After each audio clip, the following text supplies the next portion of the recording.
اعوذ باللہ من الشیطان الرجیم بسم اللہ الرحمن الرحیم۔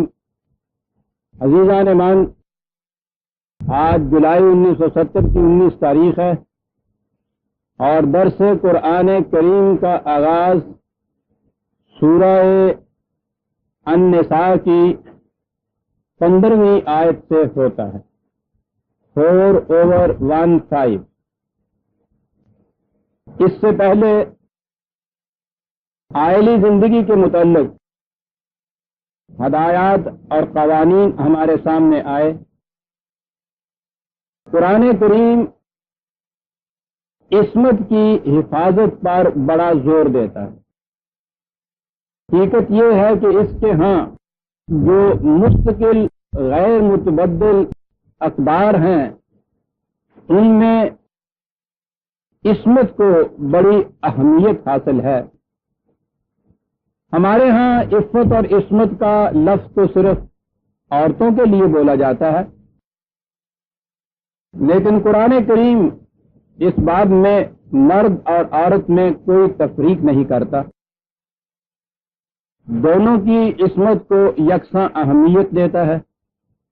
اور میں سمجھتا ہوں کہ اسی کی اہمیت کا تقاضا تھا کہ اس نے ایک طرف حضرت مریم علیہ السلام کو جو اتنی اہمیت دی ہے، بار بار ان کی اس خصوصیت کو وہ سامنے لایا ہے کہ اس نے اپنی عصمت کی حفاظت کی۔ وہ ایسے ماحول میں تھی، خانقاہیت اور مذہبی پیشوائیت کے، جہاں میں آگے چل کے عرض کروں گا یا کسی دوسرے موقع پر کہ جسے سائیکالوجی کی اصطلاح میں سیکس پرورشن کہتے ہیں، یہ جو اس قسم کے خدائی اڈے بنے ہوئے ہوتے ہیں ان میں سیکس پرورشن بڑی گھناؤنی شکل میں ہوتی ہے۔ پرورشن اس لیے ہوتی ہے کہ وہ ظاہر داری میں بڑے مقدس بنتے ہیں اور اندر خیالات ان کے جو ہیں وہ بڑے ہی گھناؤنے ہوتے ہیں، اور جب یہ اس قسم کی کشمکش پیدا ہو جائے تو اس میں پرورشن پیدا ہوتی ہے۔ میں نے دانستہ کبھی فقہ کے متعلق اپنے درس میں کوئی ذکر نہیں کیا۔ یوں ہی کوئی قانون ایسا آ جاتا ہے ہمارے ہاں کی فقہ کا جو قرآن کے ساتھ ٹکراتا ہے تو ضمناً اس کا ذکر کر دیا کرتا ہوں، ورنہ ہمارے ہاں کی فقہ کی کتابوں میں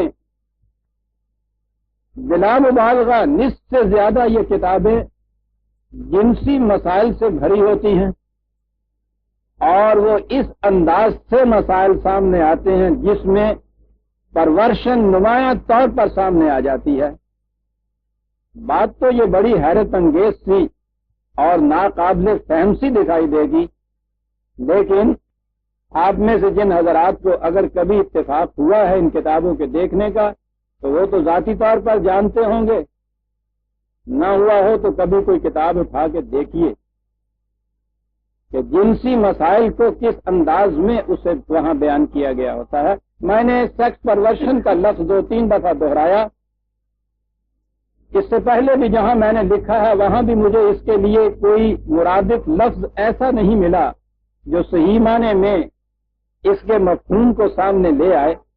پرورشن کا مفہوم جو ہوتا ہے، میں نے جنسی بدنہادی اس کا ترجمہ کیا تھا اپنی کتابوں میں، لیکن بات جو پرورشن سے بنتی ہے وہ کسی اور لفظ سے سامنے نہیں آتی۔ پرورٹڈ ذہنیت ہوتی ہے، الٹی ہوئی ذہنیت ہوتی ہے ایک۔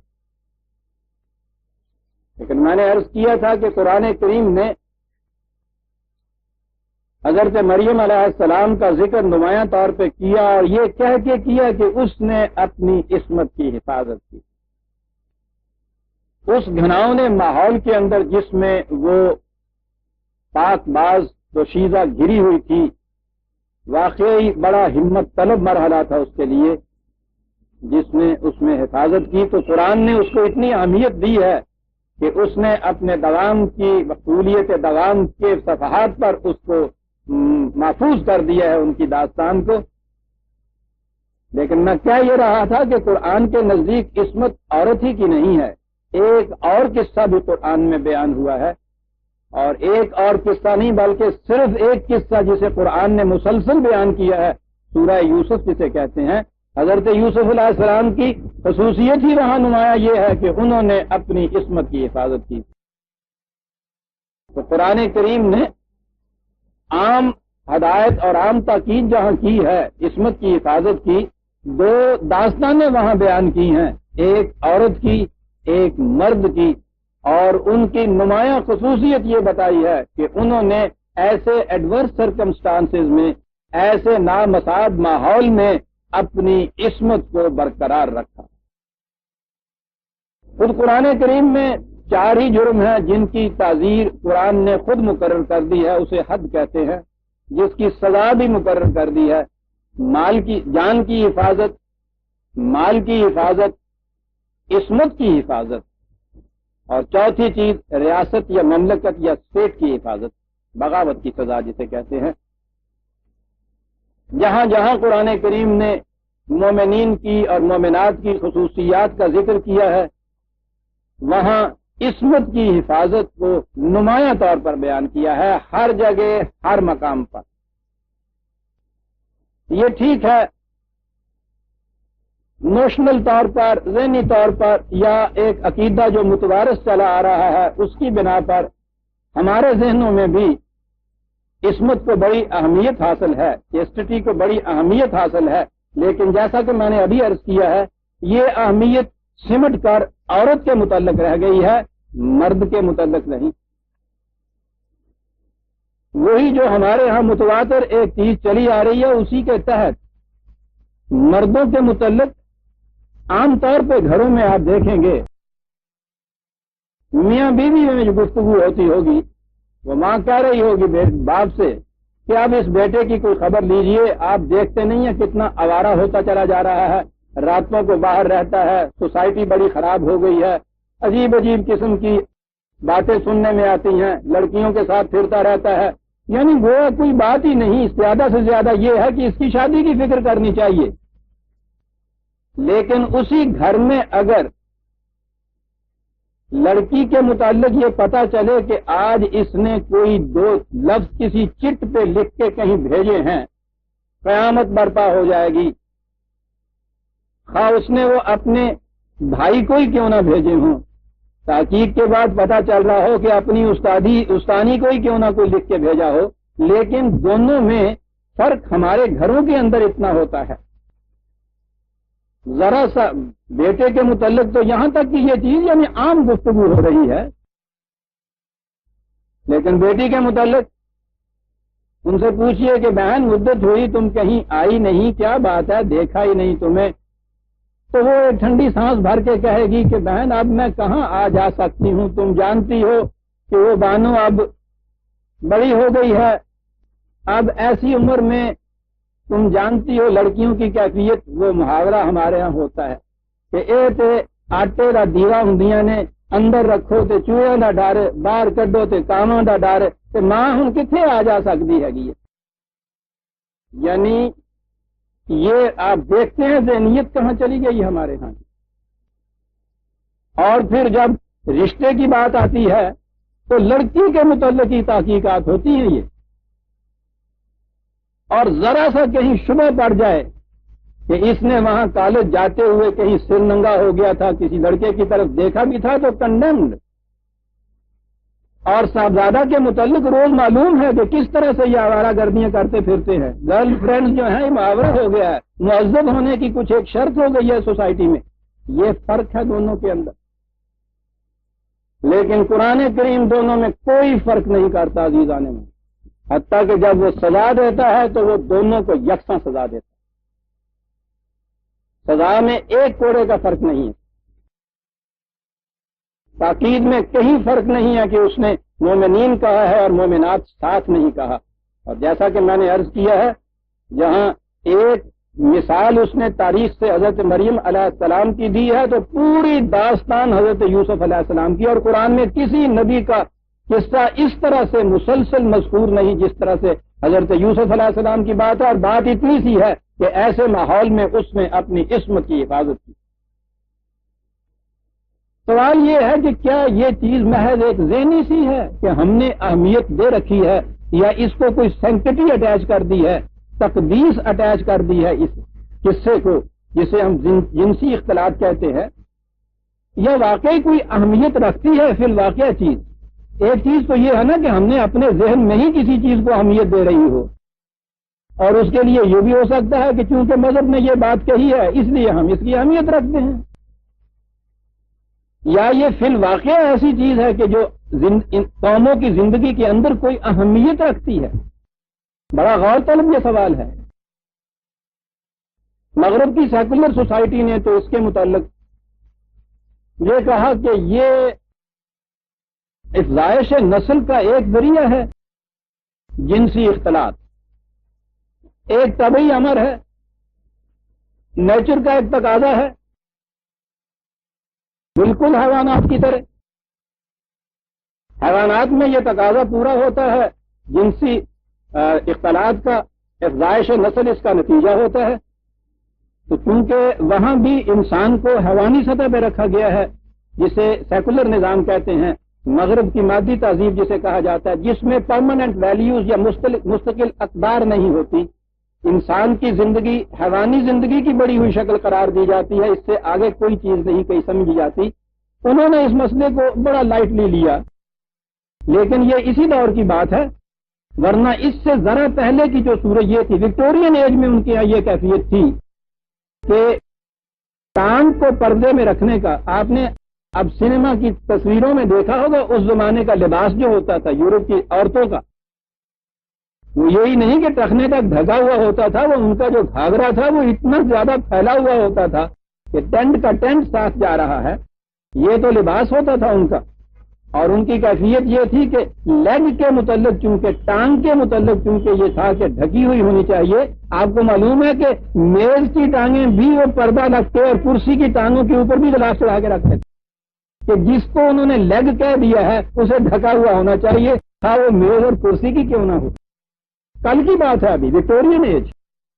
اس کے بعد جب یہ وہاں پلٹا لیا ہے ذہنیت نے، زندگی نام رہ گیا صرف فزیکل لائف کا، حیوانی زندگی کا، تو آہستہ آہستہ زندگی کے دوسرے شعبوں پہ بھی اثر پڑا، جنسی اختلاط پہ بھی یہ اثر آ کے پڑا کہ اب وہ ہر روز ان کے ہاں یہ قوانین بدلتے چلے جاتے ہیں۔ ایک جوان لڑکے اور جوان لڑکی کا باہمی رضامندی سے اختلاط، وہ تو جرم تھا ہی نہیں ان کے ہاں۔ شادی شدہ عورت کا بھی کسی غیر کے ساتھ اختلاط، یا شادی شدہ مرد کا کسی غیر عورت کے ساتھ اختلاط، یہ قانونی جرم نہیں تھا۔ یہ اگر اس عورت کا خامند یہ کہے کہ مجھے نقصان پہنچا ہے تو وہ اپنا ڈیمیجنگ کلیم کرتا تھا کسی، اور اس کے بعد انہوں نے کہا کہ یہ بھی کوئی زیادتی سی ہے۔ یہ جن کو حرامی بچے کہا جاتا ہے، ان کا مسئلہ ان کے ہاں تھا، انہوں نے قانوناً یہ چیز کی کہ نہیں، سوسائٹی کو ان کو اسی طرح ایکسپٹ کرنا چاہیے جیسا کہ حلال کے بچوں کو ایکسپٹ کرتے ہیں، اور آہستہ آہستہ یہ معاملہ ایسا آگے بڑھا۔ جنسی موضوع پہ گفتگو کرتے ہوئے بہت سی چیزیں میرے عناگیر ہو جاتی ہیں، بالخصوص میری بیٹیوں اور بہنوں کی موجودگی، اس لیے بڑے رکے ہوئے الفاظ میں مجھے بات کرنی پڑتی ہے۔ اب آپ کو معلوم ہوگا کہ وہاں اب لواطف کو بھی قانوناً جائز قرار دے دیا گیا، اور پھر جب انسان حیوانیت میں آگے بڑھتا ہے تو حیوان کی تو ایک حد ہوتی ہے۔ حیوان کے جنسی تقاضے کو آپ نے دیکھا ہے کہ جب فطرت کا تقاضا نہ ہو، بیل بھی وہی ہوتا ہے، گلے میں گائیں بھی وہی ہوتی ہیں، سال بھر اکٹھا رہتے ہیں، کبھی ایک دوسرے کی طرف نظر اٹھا کے نہیں دیکھتے، تا وقت کہ خود جنس کا تقاضا ایسا نہ ہو، فطرت کا تقاضا ایسا نہ ہو۔ وہ جو غالب نے کہا تھا کہ چاک مت کر جائے بے ایام گل، کچھ ادھر کا بھی اشارہ چاہیے۔ حیوانات میں تو یہ کیفیت ہوتی ہے کہ ادھر کا اشارہ ہوتا ہے، اور اس کے بعد آپ دیکھتے ہیں کہ ان کے ہاں یہ چیز بیداری نہیں، وہاں فطرت نے خود کنٹرول رکھا ہوا ہے۔ اور انسان تو جب بدنہاد ہوتا ہے تو اس کی انتہا نہیں ہوتی۔ میں نے عرض کیا ہے کہ ان کے ہاں ساڈمی یا لواطف اب قانوناً جائز قرار پا گئی اور امریکہ میں میری بیٹیاں معاف رکھیں بات کرنی پڑتی ہے. آپ نے اخباروں میں دیکھا ہوگا لڑکوں کی آپس میں شادی ہونی شروع ہو گئی. یعنی انسان کی بد نہایتی کی کوئی انتہا ہی نہیں ہوتی. ان کے ہاں تو یہ سوال ہی نہیں رہا. انہوں نے کہا کہ یہ محض سوسائٹی کا مسئلہ ہے اور سوسائٹی جس چیز کو قابل قبول قرار دے دے وہ قابل قبول ہونی چاہیے, سوال ہی نہیں. یعنی سوسائٹی معیوب نہ قرار دے.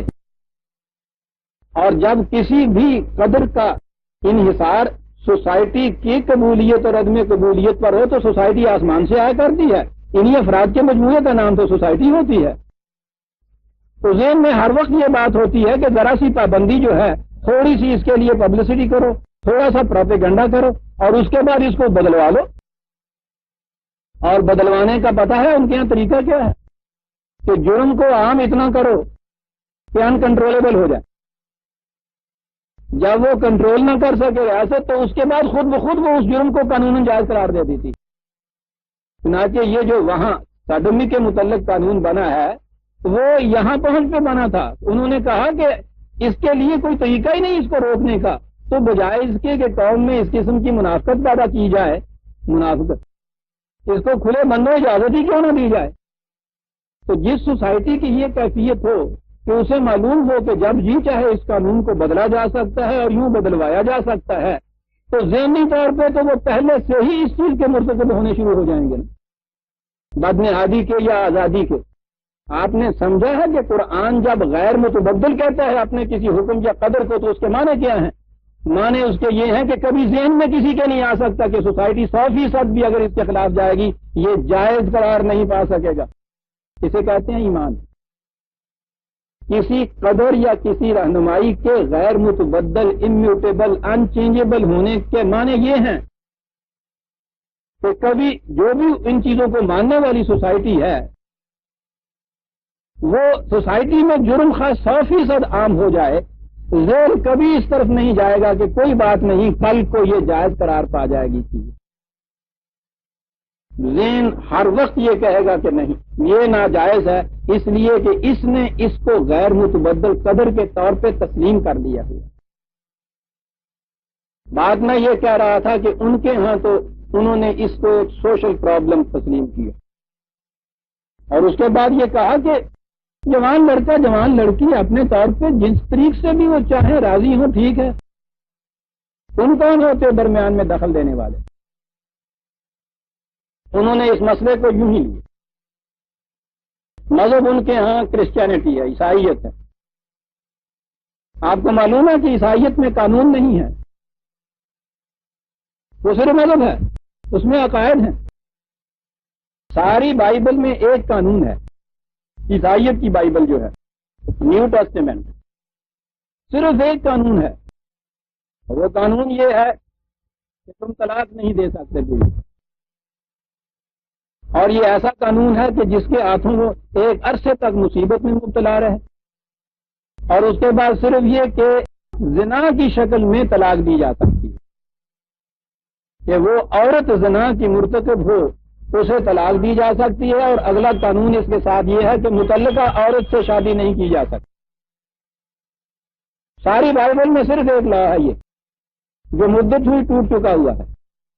تو عیسائیت میں تو قانون کوئی نہیں, اس لیے وہاں تو یہ چیز سوسائٹی نے جس طرح جی چاہے اپنے ہاں وہ کہتے ہیں کہ ریگولیٹ کر دیا جائے. یعنی جوان لڑکا اور لڑکی جس طرح سے بھی رضامند ہوں باہمی جنسی اختلاط کے لیے سوسائٹی اس کو قابل قبول قابل تسلیم قرار دے دے. اور مذہب نے چونکہ اس قسم کی کوئی گرفت کی نہیں اس واسطے مذہبی طور پر ذہن میں کوئی چیز ہی نہ آئے. اخلاق جتنے تھے ان کے ہاں سوسائٹی کی قبولیت اور عدم قبولیت کے تھے. جس چیز کو سوسائٹی نے معیوب قرار دیا ہے ان کے ہاں وہ چیز ایتھیکل ہو گئی, مورل ہو گئی. جسے سوسائٹی نے کہا کہ یہ معیوب ہے اسے انہوں نے امورل قرار دے دیا. روز سوسائٹی کے قانون بدلتے رہتے ہیں, روز مورالٹی کے اسٹینڈرڈ بدلتے رہتے ہیں. سوال یہ ہے کہ کیا واقعی یہ ایک مسئلہ ایسا ہے کہ سوسائٹی جس طرح سے جی چاہے اس کو اپنے ہاں رائج کر لے اور اس کا کوئی اثر اور نہ ہو. اب اگر ہم کہیں گے انہیں تو وہ تو یہ بات ہوگی کہ بھائی سوال یہ ہے کہ تم مذہبی لوگ ہو, تمہارے ہاں چونکہ تمہارے مذہب نے اس چیز کو جرم اور گناہ اور عیب قرار دیا ہے، معیوب قرار دیا ہے، اس لیے تم تو مجبور ہو کہ تم اس آزادی کے خلاف آواز اٹھاؤ اور اس طریقے کو ڈیفینڈ کرو جو تمہارے ہاں رائج ہے، اس لیے کہ تم اس کو عقل و فکر کی بنا پر، علم و بصیرت کی بنا پہ اس مسئلے کو جانچ نہیں سکتے، تم پابند ہو اپنے مذہب کی روح سے۔ ٹھیک ہے جی، ہم نہیں گفتگو کرتے، ہم انہی سے پوچھتے ہیں، لیکن میں غلط کہہ رہا ہوں، میرے مخاطب وہ نہیں ہیں، خود ہماری اپنی سوسائٹی کے اندر ان کی دیکھا دیکھی یہ روش عام ہوتی چلی جا رہی ہے، یہ سیلاب امتا چلا آ رہا، یہ بے باکیاں عام ہو رہی ہیں، اگرچہ چونکہ ابھی ہماری پرانی نسلیں موجود ہیں، ان کی موجودگی میں یہ بین برزخ کا سا عالم ہے ہماری سوسائٹی کا، ٹرانزیٹری دور جسے کہتے ہیں، کہ پرانے لوگ جو ہیں وہ اپنے ماضی سے بندھے ہوئے ہیں، کچھ ان کے عقائد بھی ہیں، مذہب پرست بھی ہیں، آنے والی نسل جو ہے وہ یورپ کی تقلید میں بالکل بے باک ہونا چاہتی ہے، بالکل بے باک ابھی نہیں ہو سکتی، تھوڑی سی رکاوٹ ان کے راستے میں یہ پرانے لوگ ہیں، یہ اٹھتے چلے جائیں گے تو اگلی نسلیں آپ دیکھیں گے بالکل اسی رنگ میں رنگی ہوئی آگے چلی جائیں گی۔ اس لیے میرے مخاطب مغرب کے لوگ نہیں ہیں، میرے مخاطب یہاں کے لوگ اور نوجوان طبقہ ہے بالخصوص، جنہیں یہ بات سمجھانے کی ہے کہ کیا میں اس لیے کہ مذہب نے اس چیز کو ناجائز قرار دیا ہے اور یہ پابندیاں ضروری قرار دی ہیں، ہم اس لیے تمہیں روکتے ہیں یا فی الواقع ان کے اندر کوئی نقصان ہے؟ اور ہماری اگلی نسل جو ہے وہ تو ہماری بات کو تو کوئی سند تسلیم نہیں کرتی، ان کے ہاں سند جو ہے مغرب والوں کی تحقیق ہے۔ میں اس وقت تھوڑے سے میں یہ بتانا چاہتا ہوں کہ خود اہل مغرب کی تحقیق کیا کہتی ہے کہ کیا جنسی تعلقات کے اوپر کوئی مستقل پابندیاں ہونی چاہیے یا ان کو محض ایک طبعی یا فطری جذبے کی تسکین کا ذریعہ قرار دے کر اس کے متعلق یہ ہونا چاہیے کہ جیسے جی چاہے تم کرتے رہو؟ خود ان لوگوں کی تحقیق کیا ہے؟ کیا اس تعلق کا اثر صرف سیکس پر ہی پڑتا ہے یا سیکس کے متعلق جو پابندیاں یا آزادیاں ہیں ان کا اثر قوم کی دوسری زندگی پر بھی پڑتا ہے؟ قرآن نے جہاں جہاں یہ ذکر کیا ہے، جب میں اس موضوع پہ آؤں گا تو عرض کروں گا کہ اس نے محض پابندی عائد کر کے اور حکم نہیں دے دیا ڈکٹیٹر کی طرح، وہ تو کتاب کے ساتھ حکمت کہتا ہے۔ اس نے ایک لفظ کہا تھا یل کے اسامہ، کہ اگر یہ پابندیاں تم لوز کر دو گے، کھول دو گے، تو یاد رکھو تمہاری قومی توانائیوں کے اندر اس میں ہلال پیدا ہو جائے گا، آہستہ آہستہ وہ کم ہوتی جائیں گی، کمزور ہوتی چلی جائیں گی، تاکہ اس کے بعد پھر تباہی آ جائے گی۔ سوال یہ ہے کہ قرآن کا یہ دعویٰ جو ہے، کیا آزادانہ تحقیق جو ہوئی ہے خالص سائنٹیفک بیسس پر مغرب نے کی ہے، ان کے ہاں کے ان اسکالر اور سائنسدانوں نے کی ہے جو اس چیز کو بطور عقیدہ نہیں مانتے تھے، انہوں نے آزادانہ تحقیق شروع کی کہ دیکھیں ہماری تحقیق ہمیں کس نتیجے پہ پہنچاتی، دیکھیے کہ ان کی تحقیق انہیں کس نتیجے پہ پہنچاتی۔ ہمارے ہاں تو جنسیات کے متعلق ابھی کوئی لٹریچر ہے ہی نہیں، جو آیا ہے یورپ سے وہ جنسی بدنہادی کے متعلق وہ ایک سیلاب کی طرح چلا آ رہا ہے۔ سائنٹیفک طریقے پہ جنسیات کے متعلق جو تحقیقات وہاں ہوئی ہیں ان کا لٹریچر بھی ہمارے ہاں بہت کام آیا ہے، اور ہمارے ہاں تو سوال ہی نہیں ہے، اس کے متعلق گفتگو ہی نہیں کی جا سکتی جنسیات کے متعلق۔ وہاں سے جو کتابیں آئیں ان میں سے ایک کتاب ایسی تھی جسے میں نے باقیوں کے مقابلے میں زیادہ مفید اور جامع پایا، میں اس کے متعلق لکھ بھی چکا ہوں، اور یہ موضوع ایسا ہے کہ بار بار اس کے متعلق لکھنا بھی چاہیے، کہنا بھی چاہیے۔ کیمبرج یونیورسٹی کا ایک بہت بڑا اسکالر جے ڈی انون اس کا نام ہے، اس نے اسے اپنا خاص موضوع بنایا اور اپنے رفیقوں کی ایک جماعت کو ساتھ لے کر ان لوگوں کا ٹھیک ہے جی میں عرض کر رہا تھا کہ یہ جے ڈی انون اس نے یہ لوگ ریسرچ کرتے ہیں ایسے قبائل پریمیٹیو قدیمی قبائل جن پہ ابھی تہذیب کا کوئی اثر نہیں ہوتا. یہ کہتے ہیں کہ وہ لوگ اوریجنل نیچرل شکل میں ہوتے ہیں, فطرتی زندگی بسر کرتے ہیں, ان کے اوپر ابھی کسی قسم کے عقائد کا کسی قسم کی تہذیب و تمدن کا اثر نہیں ہوتا. اس لیے یہ پہلے ان قبائل میں جا کے اور وہاں تحقیق کرتے ہیں جس مسئلے پہ بھی تحقیق کرنی ہو. اس شخص نے یا اس جماعت نے ساری دنیا میں پھیلے ہوئے 80 پریمیٹیو قبائل کا جا کر خود ان کے اندر رہ کے ان کی تحقیق اس ایک ایشو کے اوپر کہ جنسی پابندیوں کا کیا اثر ہوتا ہے اور جنسی آزادیوں کا کیا اثر ہوتا ہے. 80 قبائل کے متعلق, کوئی ان میں سے قطب شمالی میں تھا تو کوئی افریقہ کے صحراؤں میں, کوئی آسٹریلیا میں, کوئی جنوبی امریکہ میں. اس کے بعد انہوں نے 16 مہذب اقوام کا مطالعہ کیا. کیا بات ہے ان لوگوں کی جس چیز کے پیچھے پڑتے ہیں, یہ ایک عمر صرف کر دی ہوگی اور پھر اپنی اس تحقیق کے محاصل کو اپنی کتاب سیکس اینڈ کلچر جس کا نام ہے اس میں اس نے منضبط کیا. وہ بڑی مستند کتاب سمجھی جاتی ہے اس موضوع پر. اس شخص نے اس کتاب کے شروع میں پہلے فقرے میں یہ لکھا ہے,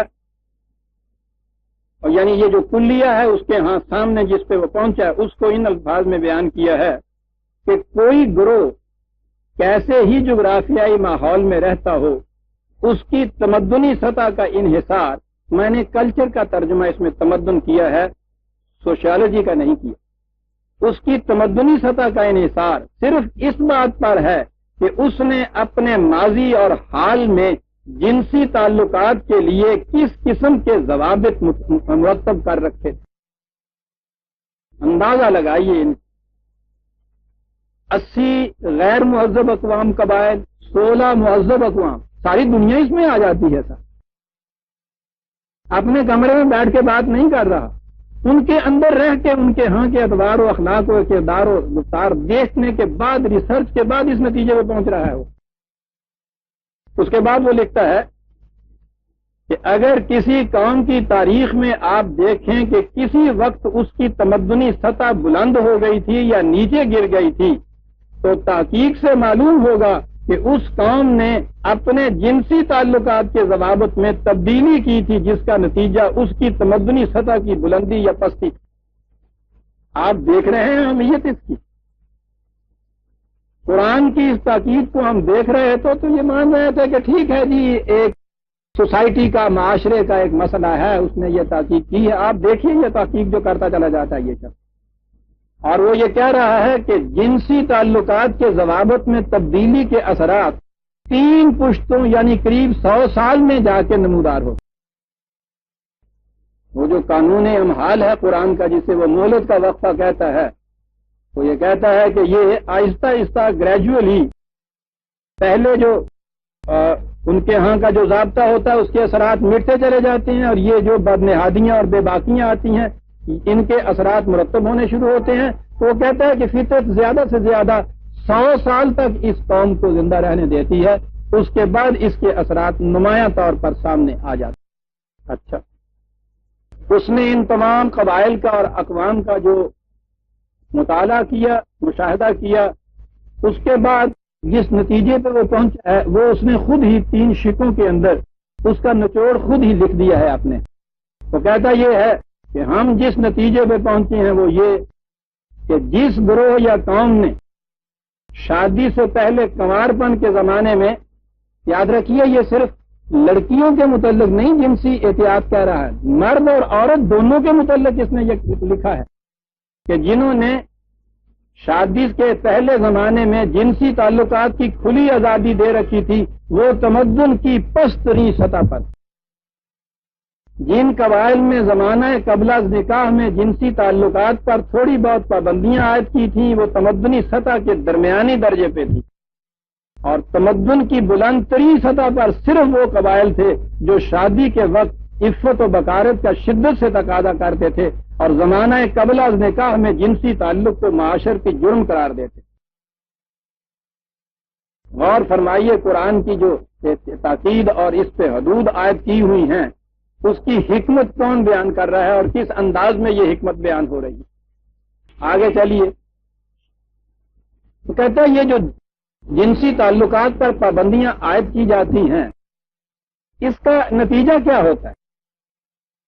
کہتا ہے کہ نفسیاتی تحقیقات سے ظاہر ہے کہ جنسی تعلقات پر حدود اور پابندیاں عائد کرنے کا نتیجہ یہ ہوتا ہے کہ اس قوم میں قوت فکر و عمل بہت بڑھ جاتی ہے، نیز محاسبہ خیش کی صلاحیت بھی زیادہ ہو جاتی ہے۔ قوت فکر و عمل اور محاسبہ خیش کی صلاحیت یہ بڑھ جاتی ہے اس قوم کے اندر، اور چاہیے کیا کسی قوم کو جس میں یہ چیزیں پیدا ہو جائیں تو۔ اس کے برعکس جو قوم اپنے مرد اور عورتوں کو آزاد چھوڑ دے کہ وہ جنسی خواہشات کی تسکین جس طرح جی چاہے کر لیں، ان میں فکر و عمل کی قوتیں مفقود ہو جاتی ہیں۔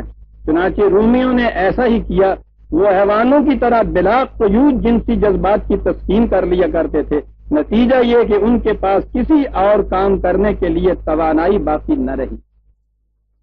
خود فرائیڈ نے، جس کے متعلق ذہنوں میں ہمارے یہ ہے کہ وہ جنسی بدنہادی کا گویا امام ہے، غلط ہے یہ بات اس کے متعلق۔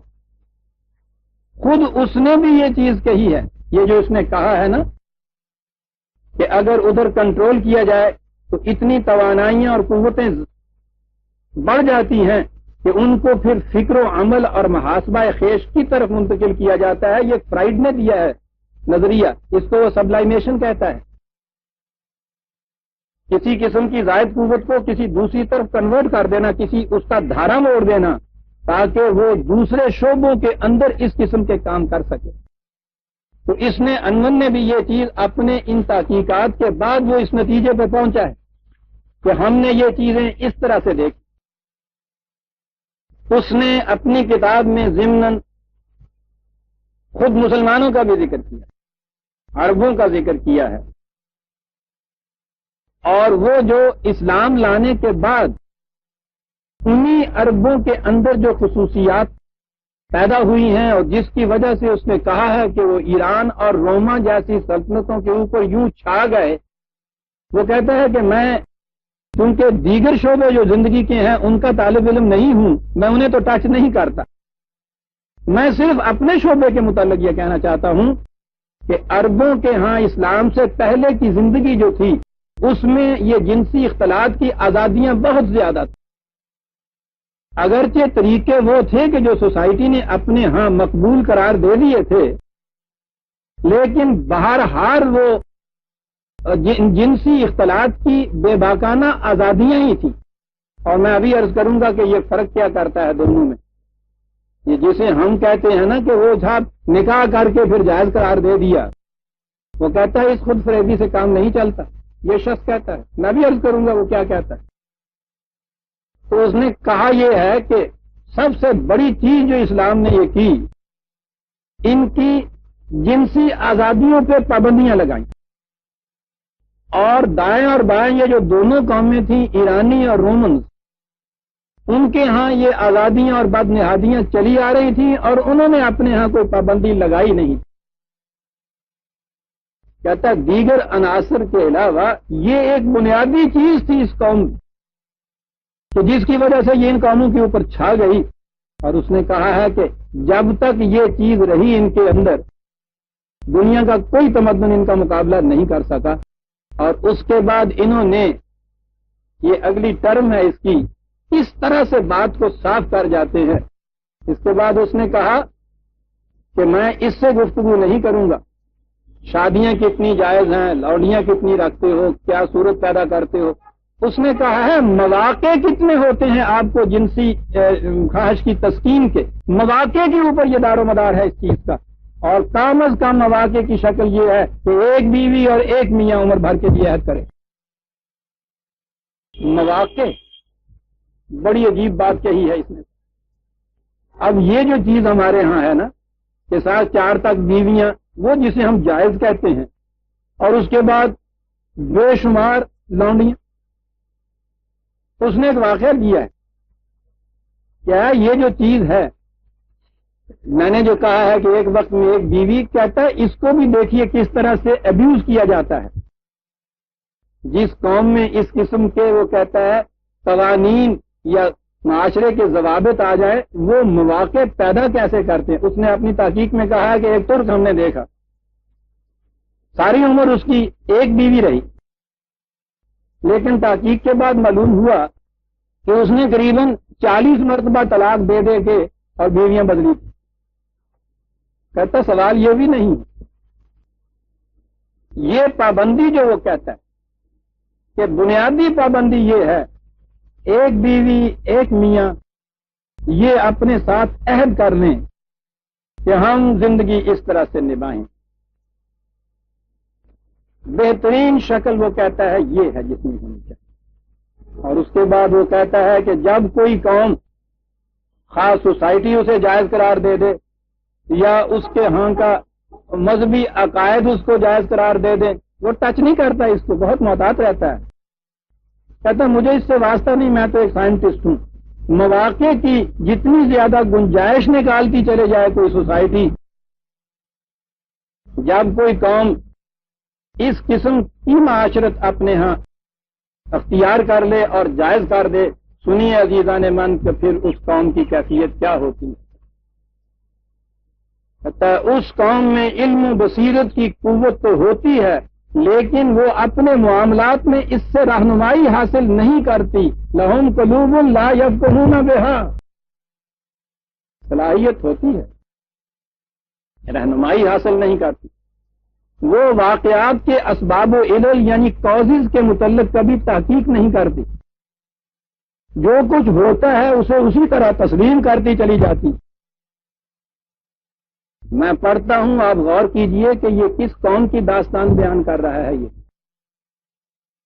زندگی سے متعلق تمام معاملات کے بارے میں ان کی بندی بدھائی رائے ہوتی ہے، جس کے مطابق وہ اسلاف سے اخلاف تک چلتے چلے جاتے ہیں.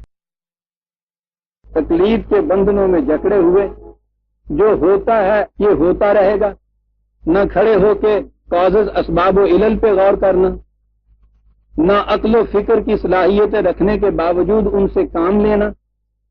ہر وہ غیر معمولی واقعہ جو ان کی سمجھ میں نہ آئے، وہ فوراً کسی غیر عجیب و غریب قوت کی طرف منسوب کر کے اسے کرامات قرار دے دیتے. آپ دیکھتے ہیں بات جنسی آزادیوں کی ہو رہی ہے اور نتائج کیا مرتب ہو رہے ہیں اس قوم.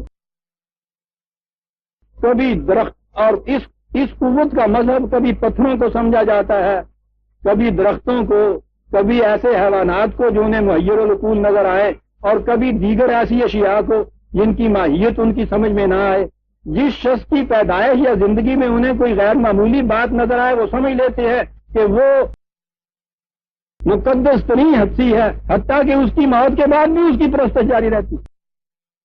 جنسی آزادیوں کے اثرات. بٹھائیے اپنے یہاں کمیشنات انکوائریوں کی ضرورت کیا ہے بٹھانے کی؟ صورت ببی حالم محفوظ. حیرت ہوتی ہے کہ اس 20ویں صدی میں بھی اتنی توہم پرستیاں. وہ کہتا ہے پتھروں کو وہ مہیر العقول قوتوں کی مانند سمجھتے ہیں، چونے اور مٹی اور اینٹ کی ان قبروں کو آپ جو کچھ سمجھتے ہیں، پتھروں کو جو سمجھتے ہیں، پتھروں پہ جو نشان لگے ہوئے ہوتے ہیں انہیں جو کچھ آپ سمجھتے ہیں، درختوں کو جو کچھ آپ سمجھتے ہیں، مزاروں کے اوپر لگی ہوئی جالیوں کو جو کچھ آپ سمجھتے ہیں، مردوں کو جو کچھ آپ سمجھتے ہیں، یہ ایک ایک چیز کہتا چلا جاتا ہے تمہارے یہاں. کہتا ہے یہ اثر کیا ہے؟ یہ جو آپ نے اپنے ہاں جائز طریقے قرار دے لیے ہیں جنسی اختلاط کے مواقع کو زیادہ سے زیادہ کرنے کے. اس کے بعد ڈاکٹر انور نے ان توہم پرستیوں کی تفصیل بتائی ہے جو نظر نیاز، گندا تویز، اکابر پرستی، قبر پرستی کی صورت میں ایسی قوموں سے ظہور میں آتا ہے. پتہ نہیں یہ مسلمانوں کی تحقیق اس نے پریمیٹو قبائل میں رکھ کے کی تھی یا مہذب اقوام میں رکھ کے کی تھی، بہرحال اس نے تو ساری دنیا کی اقوام کا محاسبہ کیا تھا۔ اس کے بعد وہ لکھتا ہے کہ اس قسم کے معتقدات اس قوم میں نسلاً بعد نسلاً متوارث چلے آتے ہیں، زمانے کا امتداد ان پر کسی طرح اثر انداز نہیں ہوتا۔ اس معاشرے میں یوں تو انسان پیدا ہوتے ہیں لیکن وہ اپنی خواہشات کو پورا کرتے ہیں اور مر جاتے ہیں، اور جب ان کی لاشوں کو تہ خاک دبا دیا جاتا ہے تو نسین منسیہ ہو جاتے ہیں۔ یہ انسان نہیں ہوتے، بالکل حیوان ہوتے ہیں۔ اولئک کالانعام بل ھم اضل، قرآن کا ترجمہ کیے چلا جا رہا ہے صاحب قرآن کی آیت۔ یہ ہوتا ہے اثر عزیزان من جنسی اختلاط کی پابندیوں میں ڈھیل دینے کا، اور پابندیوں میں ڈھیل کے معنی ہے مواقع زیادہ سے زیادہ بہم پہنچاؤں۔ میں پھر عرض کر دوں کہ اس کے نزدیک یہ بات نہیں کہ آپ کی سوسائٹی نے یا آپ کے اعتقادات نے ان مواقع کے متعلق کہہ دیا ہے کہ صاحب یہ جائز اب ہو گیا۔ پابندی کی ایک ہی شکل وہ یہ کہتا ہے کہ وہ مونوگیمی کی صورت، ایک میاں ایک بیوی عہد استوار کیا ہوا ہو اس نے، اور اس کے بعد آخر میں وہ یہ کہتا ہے، اور یہ آخری چیز ہے اس کی کتاب کی، پڑھنے والے تو اس کے اپنے الفاظ ہیں لیکن بہرحال یہ ترجمہ ہے۔ اگر کوئی معاشرہ چاہتا ہے کہ اس کی تخلیقی توانائیاں مدت مدید تک بلکہ ابد الآباد تک قائم اور آگے بڑھتی رہیں تو اس کے لیے ضروری ہوگا کہ وہ پہلے اپنی تخلیق نو کرے۔ کیا بات، تخلیق نو کیا کرے؟ سنیے عزیزان من، یہ یورپ کا دہریہ لکھ رہا ہے آپ کے لیے۔ تخلیق نو کرے یعنی پہلے اپنے مردوں اور عورتوں کو قانوناً مساوی حیثیت دے، اور پھر اپنے معاشی اور معاشرتی نظام میں اس قسم کی تبدیلیاں کرے جن میں معاشرہ میں جنسی اختلاط کے مواقع ایک مدت مدید تک بلکہ ہمیشہ ہمیشہ کے لیے کم از کم حد تک محدود رہے۔ مردوں اور عورتوں کو مساوی حقوق دیں قانوناً۔ قرآن نے جہاں بالمعروف کہا ہے، یوں سمجھ میں آتی ہے بات جب یہ لوگ اس پہ زور دیتے ہیں کہ جہاں اس نے یہ کہا ہے وَلَهُنَّ مَثْلُ الَّذِي عَلَيْهِنَّ بِالْمَعْرُوفِ، تو بات تو اتنی تھی کہ مساوی حقوق اور مساوی ذمہ داریاں۔ ذہن میں نہیں آتا تھا عام طور پہ کہ یہ بالمعروف کی قید کیا قرآن لگا رہا ہے۔ وہ یہ کہتا ہے کہ یہ محض ذہنی اور اعتقادی مساوات نہیں، قانوناً یہ مساوات جو ہے اس کی ضمانت دینی ہوگی تمہیں، بالمعروف قرآن کہتا ہے اس کی۔ ورنہ یہ ہمارے ہاں ذہنی اعتقادی مساوات تو آپ دیکھیں ہر محراب و ممبر سے اسلام نے جتنے حقوق عورت کو دیے ہیں دنیا کی کوئی معاشرت، کوئی تمدن، کوئی سویلائزیشن ایسے حقوق نہیں دے سکتی صاحب، ٹھیک ہے۔ آپ کے ہاں کے انسانی مساوات جو ہیں، اسلام نے آ کر انسانوں کے اندر مساوات پیدا ہو گئی کہ ایک ہی صف میں کھڑے ہو گئے محمود و ایاز، ٹھیک ہے، مسجد میں تو ایک صف میں کھڑے ہو گئے، تو ایاز نال اس واسطے جانا سی بھی محمود کی جتی چپ کے نال لے لے بات۔ وہ کہتا ہے یہ نہیں بات کہ آپ شاعری کرتے نا، اس کے مطابق قانوناً آپ کو یہ چیز دینی پڑے گی تاکہ دونوں کو معلوم ہو کہ میرا مقام کیا ہے، اور پھر اپنے معاشرے میں یہ تبدیلی پیدا کرے کہ ہمیشہ کے لیے نہیں تو زیادہ سے زیادہ مدت کے لیے یہ اطمینان ہو کہ یہ جنسی اختلاط کے مواقع ایک میاں ایک بیوی کے درمیان قائم رہیں گے۔ اس طرح اس معاشرے کا رخ ثقافتی اور تمدنی ارتقاء کی طرف مڑ جائے گا، اس کی روایات شاندار ماضی اور درخشندہ مستقبل کی حامل ہوں گی، وہ تمدن اور تہذیب کے اس بلند مقام تک پہنچ جائے گا جس تک آج تک کوئی نہیں پہنچ سکا، اور انسان کی توانائیاں اس کی ان روایات کو ایک ایسے انداز سے سائیکل کرتی چلی جائیں گی جو اس وقت ہمارے حیطۂ ادراک میں بھی نہیں آ سکتا تھا۔ یہاں وہ کتاب کا خاتمہ کرتا ہے۔ آپ نے غور فرمایا کہ قرآن کریم نے جو عصمت کی حفاظت پہ اتنا زیادہ زور دیا تھا، وہ محض یہ نہیں تھی کہ ایک معاشرے کے اندر وہ کچھ پابندیاں عائد کرنا چاہتا تھا تاکہ معاشرے کی وہ بندھنیں جو ہیں وہ لوز نہ ہو جائیں، بلکہ اس لیے کہ اس کا اثر جا کر قوموں کی موت اور حیات پر پڑتا ہے۔ ان کے عروج و زوال پر پڑتا ہے، ان کی تمدن اور جہالت کی زندگی پہ اثر پڑتا ہے۔ اتنا بنیادی ہے یہ مسئلہ، یہ کسی مذہب پرست کا لکھا ہوا نہیں ہے، قرآن پر ایمان لانے والے کا لکھا ہوا نہیں ہے، ہمارے ہاں کی اپنی بات بھی نہیں ہے، یہ تو بالکل غیر ہے، آزادانہ تحقیق ہے۔ اور یہ کوئی سالیٹری انسٹنس نہیں ہے جو میں نے عرض کیا، یہ نہیں کہ یہ ایک ہی کتاب ہے، بہت سی تحقیقات ہیں اس قسم کی ہوئی، میں نے اسے اس لیے پیش کیا ہے کہ یہ بڑی جامع تحقیق ہے جو اس شخص نے کی۔ اب آئیے قرآن کریم کی سورہ نساء کی 15ویں آیت 4/15 جہاں سے آج درس کا آغاز ہو رہا ہے۔ قرآن کریم زنا جسے کہتا ہے وہ تو جنسی اختلاط کی عملی شکل ہوتی ہے، اس کے متعلق تو بڑی شدت سے روکتا ہے، اس کی سزا بھی اس نے خود مقرر کر دی ہے، مرد اور عورت دونوں کی ایک ہی سزا 24/2 میں۔ یہ جو آیت ہے اس میں ہے واللاتی یاتین الفاحشۃ من نسائکم فاستشہدوا علیہن 4 منکم فإن شہدوا فأمسکوہن فی البیوت حتی یتوفاہن الموت او یجعل اللہ لہن سبیلا۔ یہاں پھر میں یہ عرض کروں گا کہ ہمارے ہاں کے فقہ والوں نے جو ایک بنیادی غلطی کی ہے اس کی وجہ سے اس آیت کا مفہوم بھی سامنے نہیں آیا، اور پھر ان میں الجھنیں پیدا اتنی ہوئی، تو خدا کے قیام میں انسانی ذہن کی آمیزش ذرا سی بھی ہو جائے تو اس سے اتنے الجھاؤ پیدا ہوتے ہیں کہ اس سے پھر نکلنے کا راستہ نہیں ملتا۔ میں پہلے یہ عرض کروں کہ آیت نے کہا کیا ہے، وہ کہا ہے کہ تمہاری عورتوں سے جو بے حیائی کا کچھ ارتکاب جن سے کچھ ہو تو ان پر 4 گواہ ہونے چاہیے، اور پھر اگر گواہی کے بعد یہ چیز پایا ثبوت کو پہنچ جائے تو اس کے لیے یہ کرو کہ ان کی آزادی کو سلب کر دو، ان کو گھروں میں روکے رہنے دو تاکہ اس کے لیے کوئی سبیل پیدا ہو جائے، موت کی سبیل یا بہرحال نکاح کی روح سے شادی وغیرہ کی سبیل۔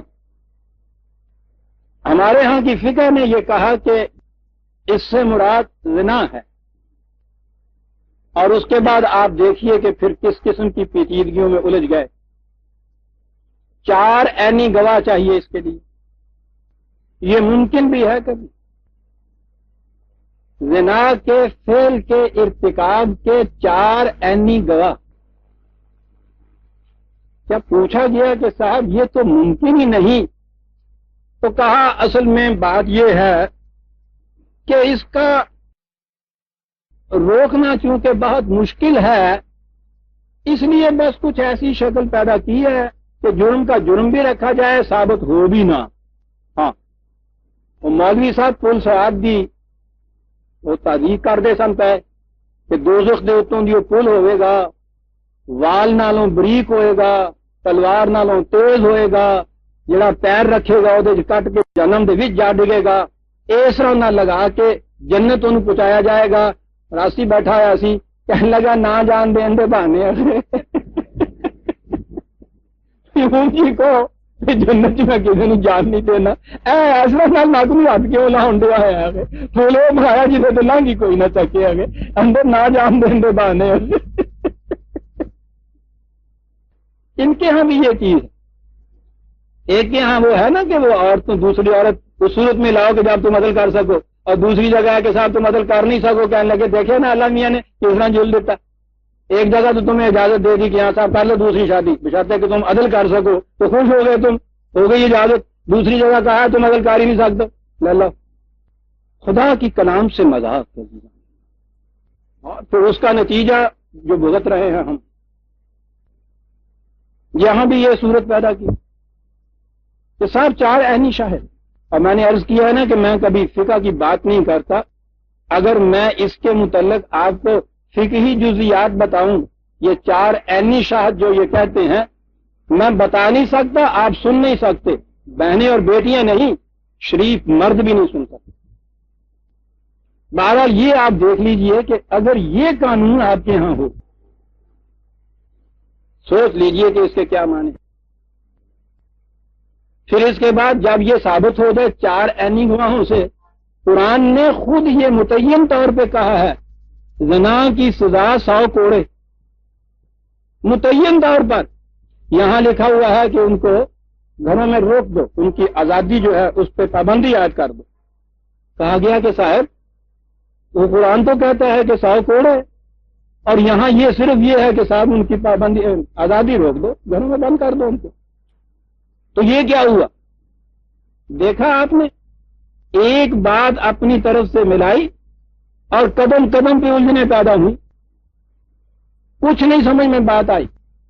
کہا کہ وہ آیت منسوخ ہو گئی، چلیے صاحب آیت ہی منسوخ ہو گئی،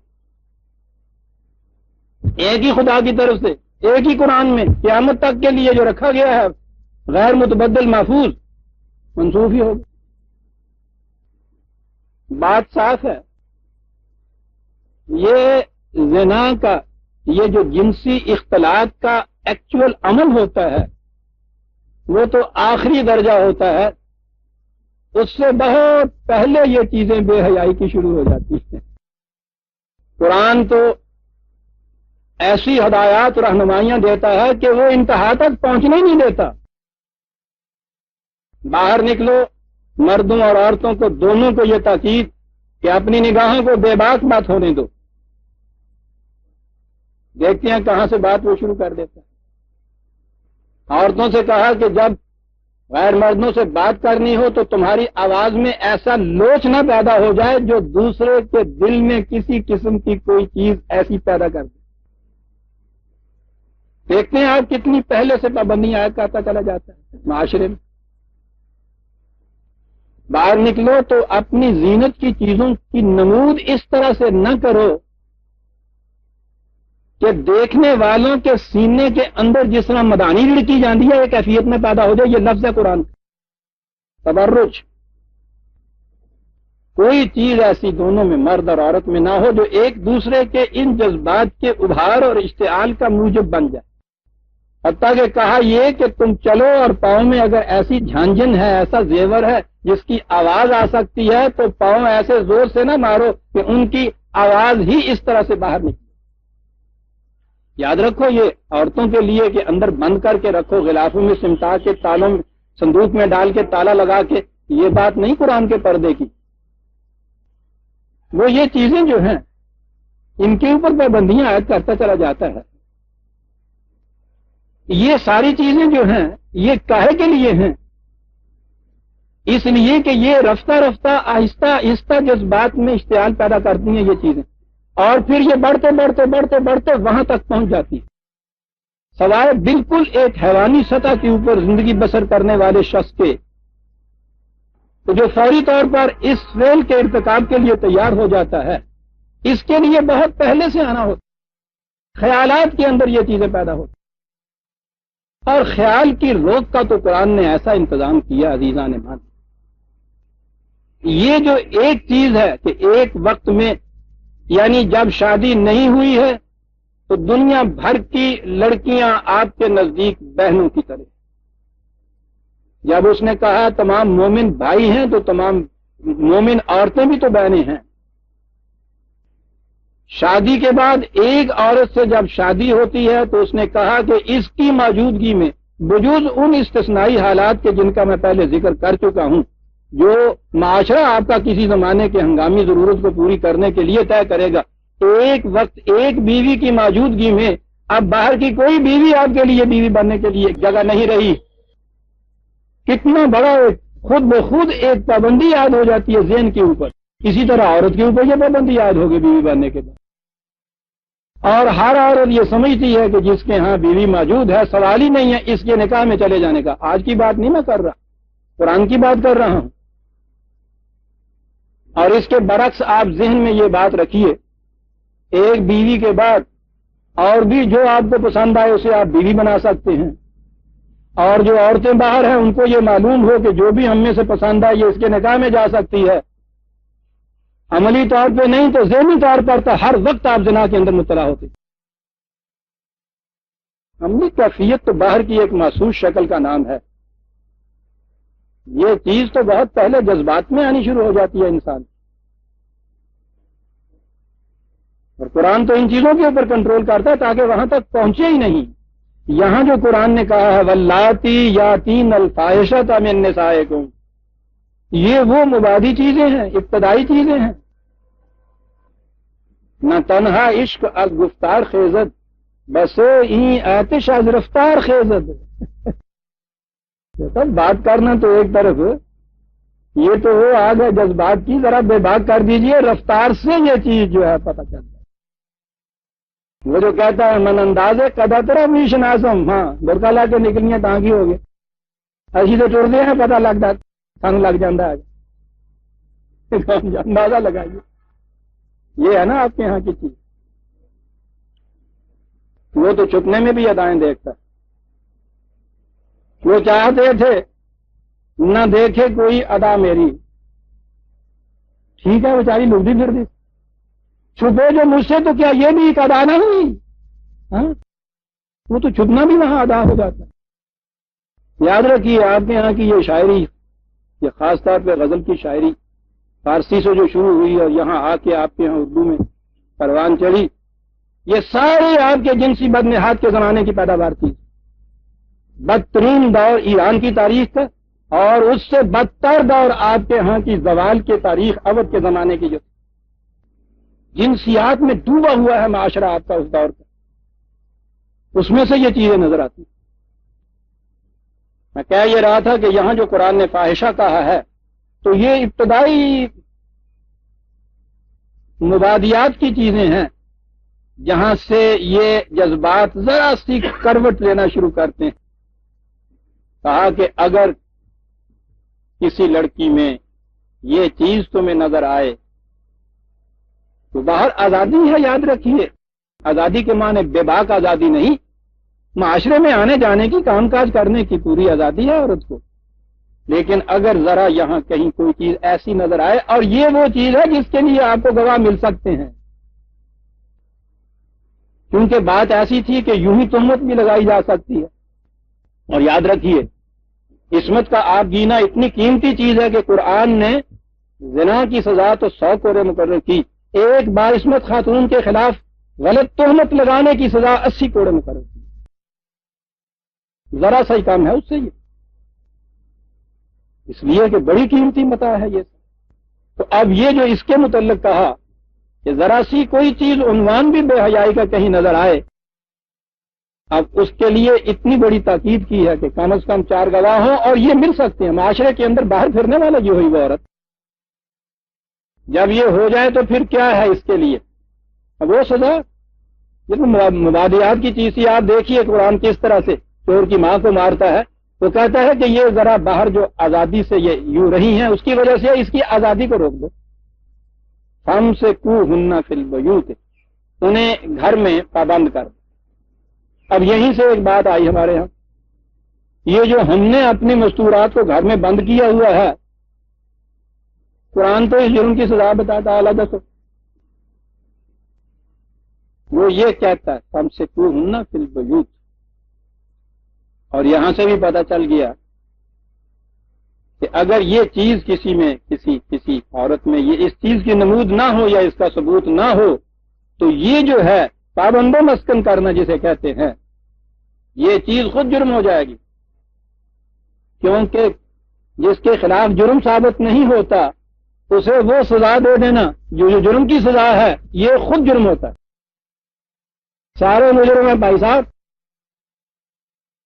مصیبت یہ ہے کہ قانون مردہ لے آتے تھے اینا دا زمانہ آ جان گے اسے. میں نے اب کے یہ کہا ہے، لکھا ہے یہ اپنی بہنوں سے اور بیٹیوں سے کہ یہ اسمبلیوں کی ساری سیٹیں جتنی ہوتی ہیں اس میں یہ کوئی پابندی نہیں کہ صرف مرد ہی اس میں ممبر ہو سکتا ہے، عورت ممبر نہیں ہو سکتی. قانوناً اس میں کوئی پابندی ایسی نہیں ہے.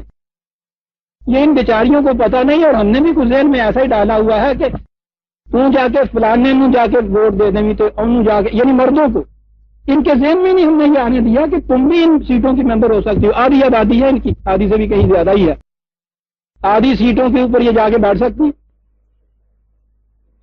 اور اگر انہوں نے جذبہ یہ لینا ہو کہ جتنا ظلم ہم پہ ہوا اس کا انتقام لینا ہے، 1 پارٹی گورنمنٹ یہاں بن سکتی ہے ان کی، ایسی بنے کہ نہ کو چنے چڑوا دے تمہیں، ٹھہر جاؤ صحیح تو میری بیٹی ٹھیک کہا نا میں، ان کے لیے مراعات خصوصی دے رہے ہیں صاحب یہ مرد آئین بنانے والے، 10 سیٹیں ان کو اللہ واسطے دیں، کنیا دان جن کو کہتے سن ہندی، خیرات، اور یہ خوش ہیں کہ ہمیں 10 سیٹیں مل گئی، ٹھیک؟ تو پنجرے جو طوطا ہے جس دن ذرا جنہیں چوری دے رہی ہو نا تو وہ اتنا خوش ہوں ہے گا، اس کو عادی اتنا بنا دیا ہم نے، 10 سیٹوں کے اوپر خوش، اور قیمت ان سیٹوں کی مرد چنیں گے، وہ جو پارلیمنٹ کے ممبر ہوں گے نا وہ چن کے لائیں گے انہیں، خوش ہیں، آدھی سیٹیں اپنے خالص ووٹوں سے یہ لے سکتے ہیں۔ میں کہہ یہ رہا تھا کہ یہ جو کچھ ہم نے کیا ہے اس وقت تک، قرآن نے کہا یہ ہے کہ اس جرم کی سزا ہے پابند مسکن کرنا عورت سے، ہمارے معاشرے میں یہ کچھ کر دیا، یہ ٹھیک ہے، میں یہ عرض کروں گا کہ جب معاشرے کے اندر چوریاں عام ہو جائیں تو آپ کو واقعی اپنے گھر کے متاع کو، اپنے گھر کی قیمتی چیزوں کی بہت زیادہ حفاظت کرنے کی ضرورت ہے۔ معاشرہ کی نگاہوں میں جب اتنی آوارگی پیدا ہو جائے تو بہنوں اور بیٹیوں کی حفاظت نہایت ضروری ہے ہمارے لیے، گھر کے اندر ہی نہیں واقعی ان کو صندوقوں کے اندر بند کرنے کی بھی ضرورت ہے، صرف اس لیے ہے کہ ہمارے ہاں کا مرد اتنا بے باک اور بے حیا ہو گیا، ورنہ اگر یہ چیز معاشرے میں نہ رہے تو پھر چین کی طرح جیسے وہاں تالا نہیں لگایا جاتا اسی طرح وہاں اس قسم کی کوئی چیز نہیں ہوتی۔ ہم جب زور دیتے ہیں کہ صاحب معاشرے میں بڑی بے حیائی عام ہو گئی ہے، اس کا علاج سوچئے، کیا ہوا؟ عورتیں لڑکیاں بڑی بے باک ہو گئی ہیں، جی یہ فرشتے ہی آگے نہیں، معاف رکھیں میری بیٹیاں، آپ کو یاد ہوگا میں نے ایک دفعہ کنونشن کے سوال میں یہ کہا تھا، سوال یہ ہوا تھا کہ یہ جو ہم نے یہاں سے یہ معاف رکھیے ریڈ لائٹ ایریا چکلے جن کو کہتے ہیں وہاں سے اٹھا دیے ہیں اور وہ پلیگ کے چوہے ہم نے سارے شہر کے اندر مسلم محلوں میں بکھیر دیے ہیں، تو اس کے باوجود وہ کہتے تھے کہ صاحب اس جرم میں کچھ کمی واقعہ نہیں ہوئی، کوئی علاج بتایا جائے یہ زنا کا، کیا کیا جائے ان عورتوں کے متعلق؟ تو میں نے یہ کہا تھا کہ حضرات یہ آپ مرد یہ کچھ کہہ رہے ہیں نا، آپ وہاں جانا بند کر دیں علاج ہو جائے، سیدھی سی بات لگی ہے۔ یعنی یہ جو آپ کہتے ہیں کہ عورتیں بے حیائی پھیلاتی ہیں، وہ سڑکوں تک کچھ اردو جانی کن میں پھیلاتی ہیں؟ مردوں میں پھیلاتی ہیں، پتہ نہیں آپ کو یاد ہے یا نہیں، جو درس میں دیر سے آنے والے ہیں انہیں تو یاد ہوگا، ایک دفعہ یاد ہے نا، ایک دفعہ یہاں ایک بہت مقدس بزرگ آ بیٹھے درس میں، دور کے تھے وہ رہنے والے، پرانے دور کے ایک مولوی صاحب تھے، وہ 2-3 مرتبہ انہوں نے یہ چیز کہی اور بالآخر انہوں نے کہہ ہی دیا بیٹھے بیٹھے کہ پرویز صاحب یہ جو آپ نے بے پردہ عورتیں بٹھا رکھی ہیں ان کو کہیں اندر بٹھا دیجئے، مجھ سے تو یہ درس سنا نہیں جاتا اس طرح سے، بار بار نگاہ ادھر جاتی ہے، یعنی تو نظر نہ نیمی اپنی کری، انہوں نے اندر بٹھا مجھے جو کچھ سوجی، میں نے کہا مولانا صاحب یہ بیچاریاں تو مدت سے اس کی عادی ہیں، یہاں بیٹھ بھی رہی ہیں، آپ پہلے آ جائے ہیں، کمرہ میرا خالی ہے، آپ وہاں مجھے لے جائیے۔ اب جواب ان کے پاس کچھ نہیں تھا، چلے گئے۔ ابھی 2-3 منٹ گزرے ہوں گے مولوی صاحب چلے آ رہے ہیں بنا داری، میں نے کہا کیا ہوا؟ کہنے کے ہوتے تھا کہ کوئی سواد نہیں آنا ہے گا، میں نے کہا جی سواد کرنا نہیں آنا کہ کھانا نہیں آنا۔ عزیزان من کیا کچھ نہیں مرد نے یہاں کر رکھا کم وقت میں، یہ بے حیائیاں پھیلاتی ہیں سر، مادیاں نے جناب، یعنی اندازہ لگائیے ان کا، شرم نہیں آتی یہ کہتے ہوئے، تم اپنے آپ کو کنٹرول میں رکھو، یہ کیا پھیلا لے گی کوئی؟ کیا کچھ نہیں کر دکھایا زلیخا نے، عزیز کی بیوی نے؟ قرآن نے آپ کو پتا ہے حضرت یوسف علیہ السلام کے قصے کو اس نمایاں حیثیت سے کیوں بیان کیا ہے؟ یہ بیان کرنے کے لیے کہ مرد جو یہ اس قسم کا بہانہ تلاشتے ہیں کہ عورتوں کو روکیے صاحب یہ ہمارا ایمان خراب کرتی ہیں، بے حیائیاں پھیلاتی ہیں، صرف اس غرض کے لیے اس نے کہا کہ تم دیکھو تو صحیح، عورت جو جی میں آئے کر کے دیکھ لے، اگر مرد اپنی عزت کی حفاظت کرنا چاہتا ہے تو عزیز کی بیوی کچھ نہیں کر سکتی یوسف ہونا چاہیے سامنے۔ انتہائی مواقع جو ہو سکتے ہیں کہیں، وہ اس نے پیدا کر دی۔ اس بیچارے کی پوزیشن گھر کے اندر ایک ملازم کی سی، عزیز کی بیوی، جاؤ حشمت بھی، بہرحال حسن و جمال بھی، اس کے بعد تھریٹ بھی، ترغیب بھی، گھر میں بھی کوئی نہیں ہے، دروازہ بھی بند کیے ہوئے، خود ہاتھ بڑھا رہی ہے۔ اندازہ لگائیے قرآن آپ کیا سمجھتے ہیں کہ قصہ بیان کر جاتا ہے؟ ہمیشہ کے لیے مردوں کا منہ بند کر دیا اس نے، جو کہتے ہیں کہ صاحب انہیں روکیے، یہ ہمارا ایمان خراب کرتی ہیں۔ اس سے زیادہ بھی کوئی اور موقع ہو سکتا جو قرآن نے سامنے بیان کر دیا ہے ایمان کے خراب ہونے کا، اور وہاں یہ چیز ہے۔ کون سی چیز تھی جہاں اس نے روکا کہ اس نے یوسف کو ایک برہان ربی سامنے آئی کہ نہیں، خدا نے عصمت کا احساس اس نے کہا قید خانے بھجوا دوں گی، اس نے کہا پھانسی پہ لٹکوا دو، اور وہ حضرت یوسف کے یہ الفاظ، میرے اللہ میں اس چیز کے مقابلے میں قید کی سزا بھگتنا زیادہ پسند کروں گا۔ عزیزان مان، مرد اس قسم کا اپنے یہاں اگر سیرت یوسفی پیدا کر لیں، اس کے بعد یہ شکایت ہی نہیں ہوتی ہے کیا کر لیں گی یہ بیچاری عورتیں، نہ تو عزیز کی بیوی سے زیادہ یہ کچھ آپ کے یہاں صاحب اقتدار ہو جائیں گی، نہ اس قسم کے مواقع آپ کے یہاں یہ ہم پہنچیں گے۔ کیفیت تو ہماری اپنی یہ ہے، اور الزام ہمیشہ صاحب ان بیچاریوں کے سپرد کیا جاتا ہے۔ قرآن نے یہ کہا ہے، اور یہ چیز آپ نے یہ کہا ہے کہ صاحب دیکھیے، ان سے کہا کہ عورتوں کے متعلق ہے، جی نہیں ذرا ٹھہریے، میں بھی اسی آیت پہ نہیں ختم کرنا چاہتا کہ 8 دن تک تو کم از کم ذہن میں آپ یہ لیے پھرے نا، یہاں دیکھیں نا کہ قرآن نے انہوں نے کیا نا، واللذان یاتیانھا منکم فآذوہما فإن تابا واصلحا فأعرضوا عنہما ان اللہ کان توابا رحیما۔ مرد اگر یہ چیز کرے، واللذان کے اندر عربی قاعدے کی روح سے دونوں آ سکتے ہیں، ایک مرد اور ایک عورت، وہ کہیں یہ چیز نظر آئے، دو مرد، وہ بھی اگر اس قسم کی ابتدائی چیز کہیں ذرا سی بھی بے حیائی کی تمہیں یہ نظر آئے، ان کے متعلق تو صرف یہ کہا ہے کہ ان کی آزادی کو روک دو، ان کے متعلق کہا ہے کہ عزیمت دو ان کو۔ یہ دوہرا مجرم ہوتا ہے عزیزان مان، جیسا میں پھر دوہرا دوں، یہ اگر یوسف کی سی عصمت رکھتا ہے تو عورت جو جی میں آئے کر لے، بے حیائی پھیلی نہیں سکتی معاشرے کے اندر اگر مرد اپنے آپ پہ کنٹرول رکھ لے۔ اس لیے قرآن کی یہ دیکھیے، یہاں عورت کے متعلق تو صرف یہ کہا ہے کہ اس کی اس آزادی کو ذرا روک دو، اور یہ جو ہے جنہوں نے یہ الزام سارا ان کے سر جو دیا تھا، یہ خوش ہو گئے ہوں گے کہ آزاد ٹھیک ہے، دیکھا نا ہم نے یہ کر دیا، ان کے متعلق کہا ہے فآذوہما، وہاں یہ چیز ہے۔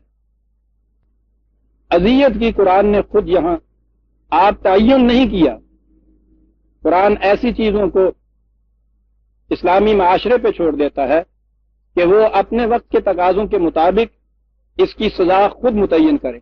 جرم عام نہیں، استثنائی ہے، تو اس کے لیے تو فَإِن تَابَا وَأَصْلَحَا فَأَعْرِضُوا عَنْهُمَا إِنَّ اللَّهَ كَانَ تَوَّابًا رَحِيمًا۔ استثنائی شکل پیدا ہوئی، یوں ہی ذرا سے کسی جذبات کے اشتعال میں آ کے ایک لغزش ہو گئی، فوراً ندامت ہوئی اس کو، ندامت کے بعد تم نے دیکھا کہ واقعی عادی نہیں اس قسم کا، یوں ہی لغزش ہو گئی تھی، تو کہا کہ پھر ٹھیک ہے، لعنت ملامت کر کے اصلاح کے لیے اس کو ایسے ہی چھوڑ سکتے ہو تم، تواب الرحیم ہے۔ انما التوبۃ علی اللہ الذین یعملون السوء بجہالۃ ثم یتوبون من قریب۔ دو باتیں دیکھیے، یہ یوں ہی نہیں ہے کہ دیدہ دانستہ سب کچھ کرتے پھر اس کے بعد یہ کہتا یا اللہ میری توبہ، یا وہاں جا کے عدالت میں کہہ دیا جی مجھے معاف کر دیجیے۔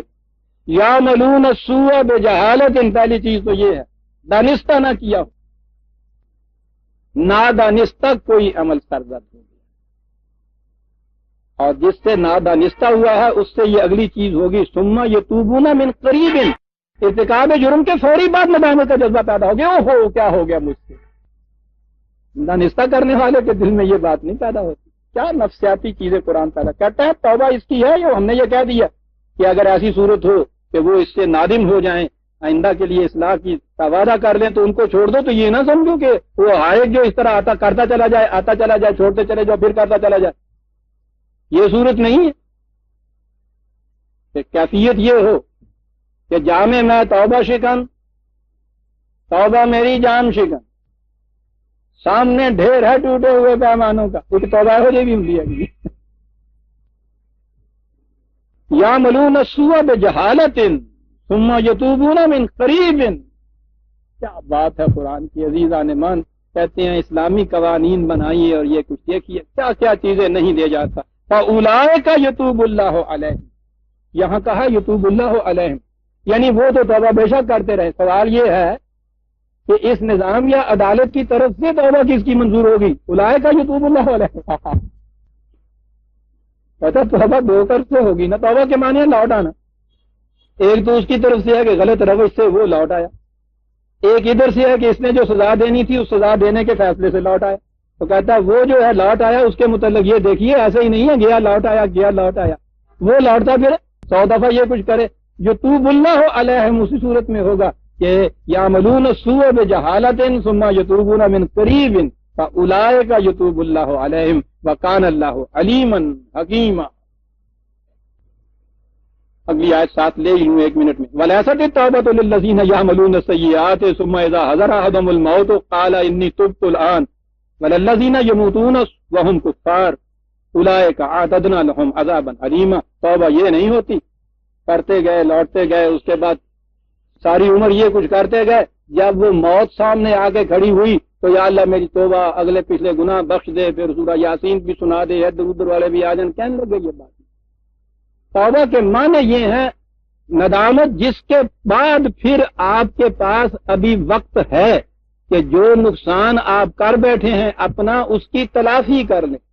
تلافی کے موقع اگر موجود ہے تو پھر توبہ کے معنی ہیں. توبہ دو لفظیں کو دہرا دینے کا نام نہیں ہے. توبہ ایک عمل ہے، ایک کام کرنا ہے. جو غلطی ہو گئی ہے اس کے ازالے، اس کی مدافعت، اس کی تلافی کے لیے اس سے زیادہ بہتر کام کرنا ہے آپ نے. اس کے لیے تو آپ کے پاس وقت اور موقع بھی ہونا چاہیے نا.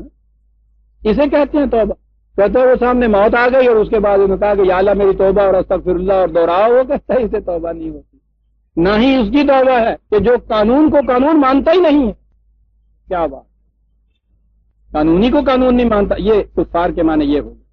یہ وہ ہیں کہ جن کے لیے سزا ہے، بڑی دردانگیز سزا ہے. آپ دیکھیے مبادیات زنا جو ہیں، فاحش یا بے حیائی کی ذرا سی بھی چیز، اس کو روکنے کے لیے قرآن کریم کیا ابتدائی اقدام کرتا ہے، احتیاط برتتا ہے تاکہ یہ آگ پھیل کے آگے نہ چلی جائے. تو پہلی چیز قرآن نے یہ بیان کی ہے. آگے جو آیتیں آتی جائیں گی میں عرض کرتا جاؤں گا کہ اور کون کون سے سٹیپ یہ لیتا چلا جاتا ہے کہ وہ واقعی نہ ہو.